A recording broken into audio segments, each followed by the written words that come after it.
Hello students, myself Shipra from Suraj School Rewadi, faculty as biology. Today we are going to discuss the fourth chapter of our class 10th named as heredity and evolution. इस chapter में basically हमें heredity और evolution के बारे में पढ़ना है. तो हेरिडिटी और इवोल्यूशन क्या होता है? हेरिडिटी का मतलब होता है कि हमारे करेक्टर एक जनरेशन से दूसरी जनरेशन में किस तरह ट्रांसफ़र हुए हैं, उस चीज़ को हम हेरिडिटी कहेंगे. और इवोल्यूशन, हम लोग पहले कैसे थे और हमारे अंदर क्या क्या चेंजेस आए हैं, मिलियन बिलियंस ऑफ ईयर्स के अंदर हम लोगों में कितने चेंजेस आए हैं, वो सारी प्रोसेस हम इवोल्यूशन में पढ़ेंगे. ओके, तो हम इस चैप्टर को स्टार्ट करते हैं. हमारा चैप्टर है फोर्थ, हेरिडिटी एंड इवोल्यूशन. इसमें हमें क्या पढ़ना है? Transmission of character from parents to their offspring is known as heredity. एक जनरेशन से दूसरी जनरेशन में करेक्टर का ट्रांसफ़र होना हेरिडिटी कहलाता है. ऑफस्प्रिंग मतलब उनकी जनरेशन.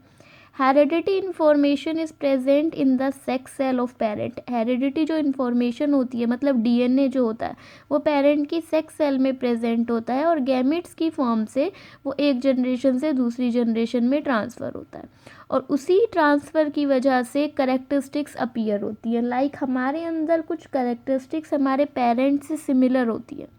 हमारी कुछ फिज़िकल अपीयरेंस हमारे पेरेंट्स से सिमिलर होती है. ऐसा इसलिए होता है क्योंकि हमारे अंदर उनका डीएनए होता है. तो डीएनए एक जेनेटिक मटेरियल है जो एक जनरेशन से दूसरी जनरेशन तक ट्रांसफ़र होता है. और इस तरीके से ट्रांसफ़र होने वाली प्रोसेस को ही हम हेरिडिटी कहते हैं. तो वेरिएशंस क्या होती हैं फिर?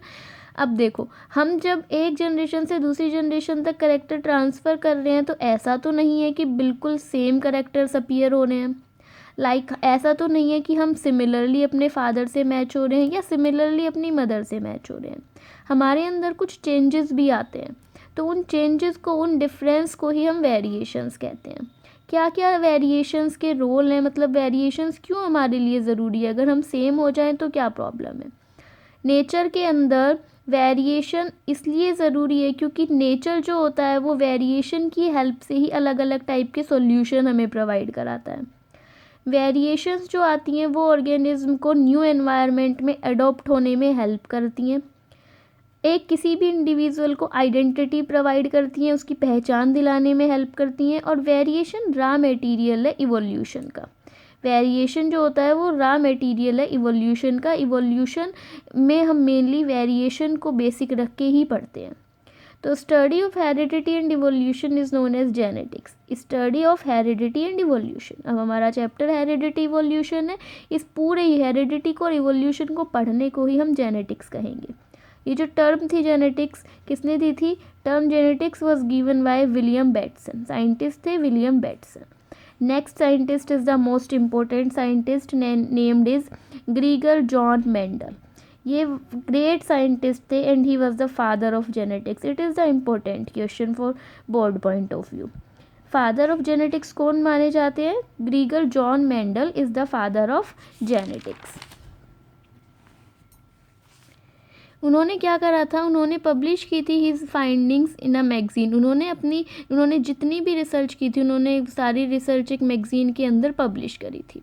ही died due to kidney failure. वो किडनी फेल की वजह से डाइड हो गए थे, मर गए थे.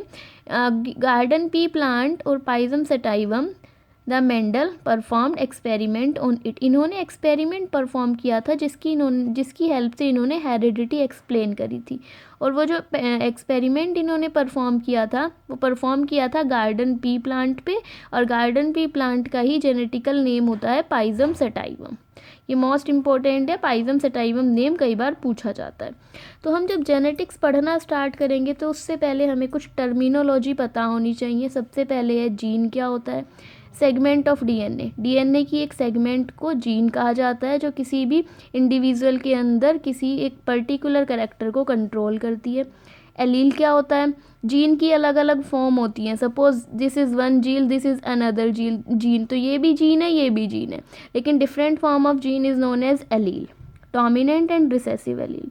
डोमिनेंट तो वो होता है जो अपना इफेक्ट शो करे.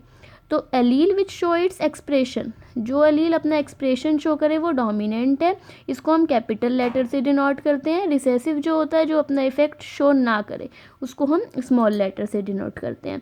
यहाँ पे वर्ड लिखे हैं होमोजाइगस, हेटेरोजाइगस, ये मैं आपको अभी एक्सप्लेन करूँगी। नेक्स्ट आता है F1 F2।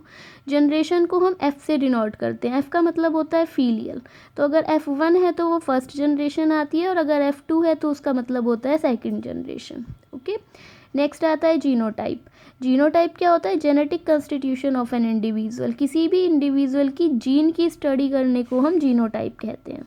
फिनोटाइप, किसी भी इंडिविजुअल की आउटर स्टडी, उसकी बॉडी, उसको हम बाहर से देख के उसकी बॉडी शेप, उसका साइज़, उसका स्ट्रक्चर, कलर, अगर हम उसका देख के उसकी मतलब किसी भी ऑर्गेनिज्म को हम बाहर से देख के अगर कुछ बता रहे हैं तो वो फिनोटाइप है, और अगर हम उस ऑर्गेनिज्म के जीन निकाल के उसकी स्टडी कर रहे हैं तो वो जीनोटाइप है।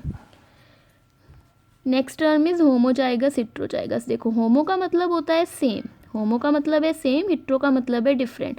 तो होमोजाइगस क्या हुआ? Individual in which two allele of same characters are same, जिसमें दोनों अलील सेम हो। सपोज देखो, ये क्या है? कैपिटल टी और capital T, small T small T, capital capital capital capital, मतलब या तो सारे कैपिटल या फिर सारे स्मॉल। ऐसा नहीं होगा कि एक आप कैपिटल लिख दो एक स्मॉल लिख दो, नहीं, ये वाली चीज़ होमोजाइगस नहीं कहलाती है।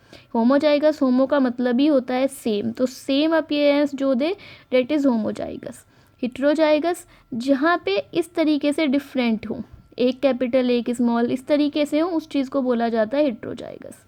बैक क्रॉस क्या होता है? F1 जनरेशन को आप पेरेंट से क्रॉस करा दो तो बैक क्रॉस कहते हैं। टेस्ट क्रॉस क्या होता है? F1 जनरेशन को अगर आप किसी भी रिसेसिव पेरेंट से क्रॉस करा दो, रिसेसिव मतलब कि जो अपना एक्सप्रेशन शो ना करे, उसको टेस्ट क्रॉस कहते हैं।